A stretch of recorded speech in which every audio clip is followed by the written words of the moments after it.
And what I noticed was at the end of the consultation, you struggled to commit to a management plan.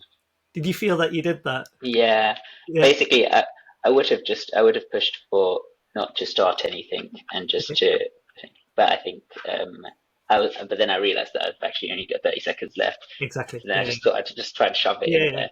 And you did really well Yeah. actually, because you said, "I'll follow up with you in 6 weeks." So how do you think overall the cases went? I found them both quite tricky actually because I feel like there was a lot of information to get, but then also at the same time, I don't think I've actually understood the issues. Um, and then I felt kind of rushed because I felt like I was missing something in the data gathering. So I didn't want to move on to the management part until I felt I had got enough information. Esther King? That's right, yeah. Hello, hi. I've been asked to speak to you about your pain medication. Is that what you understand today to be Yeah, that's about? right. I've had to demand to speak to you. Okay.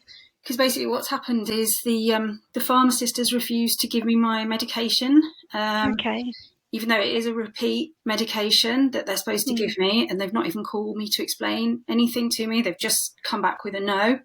Okay. and your receptionist was saying I was going to have to wait until next week, but I need to get some medication today because I'm in a lot of pain. Okay.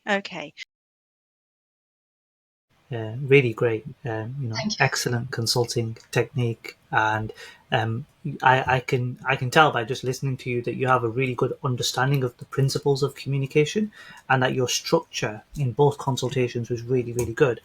Now, if you compare the two consultations, in the first consultation, you were given a patient who actually was quite forthcoming with what they wanted to talk about. They were really engaging, and they would give you more than the kind of 1 or 2 word answers. Yeah. The second actor, purposefully, it's an elderly male, and therefore you're going to get just the kind of yes, no, maybe, okay, those types of answers. And Yeah. they're doing that because the concept was, or the thing that we were trying to discuss was what's called a ticket of admission. Have you come across ticket of admission before? No. As a concept. So ticket of admission is the best way to think about a ticket of admission is a young patient, let's say a teenage girl who's coming to talk about her acne, but she Yeah. actually wants the contraceptive pill to cover her Sure. pregnancy. Yeah? So it's using one thing. Thank you very much, Asia. So I'm just going to pick up on that point that you just mentioned about icing, and I would say the opposite. I would say do ice the way that you're doing it at the moment, and don't make it Okay. obvious. Because Okay. actually, if you read the RCGP feedback statements from the examiners, they Yeah. actually want you to do ice in a non-formulaic way. So if you Okay. make it really obvious, what's your idea though that this could be, or what's your concerns, or what do you want me to do? That's Yeah. very formulaic, and actually it comes across that way. So the way that you did it, actually, in terms of figuring out their ice, was natural. It was very natural, and actually you knew what the ice was for both patients. So I thought that was really, really good. So yeah, Okay. that's just my thing about.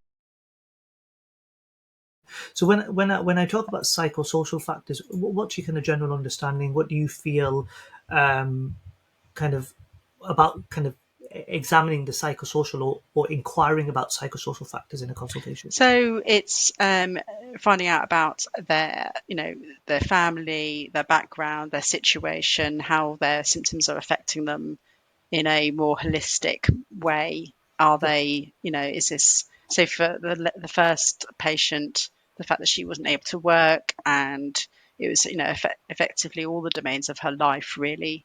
But, what I didn't, inquire is actually, if you're not working, how are you coping with funds and money and, everything else? How are you, if you've got a partner, have you managing anything like this? And interestingly, for the other gentleman, what I didn't ask is things like erectile dysfunction and, is this, is there a wider agenda here? Yeah, exactly that, and that's the point that I will. Do jargon and that kind of stuff. So that bit for me is okay, but I'm always worried that I'm going to say like the wrong management for something. and I've been sitting like trying to like re-revise things, and I've realized like actually I need to do it differently for this exam. I need to go on like symptoms, like what do they come with, what's the causes of that, and then I'll be much more confident in that. And I think because I'm like already thinking like, God, what if I don't know the management? That then throws off the whole rest of it because I'm right. Yeah, I think panicking. You're right. Yeah, I think you're right. And actually, don't over medicalize. That's Yeah, the difference between the SCA and the AKT. You're not being yeah, tested on regurgitating nice guidelines, whereas what yeah, you're being tested on is how do you adjust your management so that it's in yeah, context with that psychosocial information that you've gathered. yeah, But that yeah, absolutely, that should be your learning point, and that's what you should take away from today's session. yeah. Just, I guess. Yeah. To be honest, I think you did really, really well in both cases.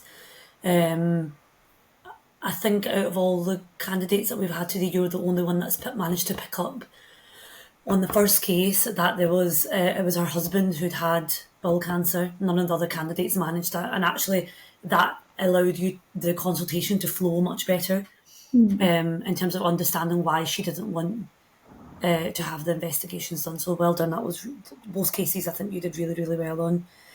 Did you find that they were challenging, the cases? As a doctor, you want them to be like, oh yes, here's the investigation. Yeah. Oh, thank you, doctor. Yes, I'm happy to have these blood tests. Just tell me where I'll be, where I need to be. So both of them, when they're saying actually it's not so straightforward, it was very Yeah. true to life, I guess. Yeah.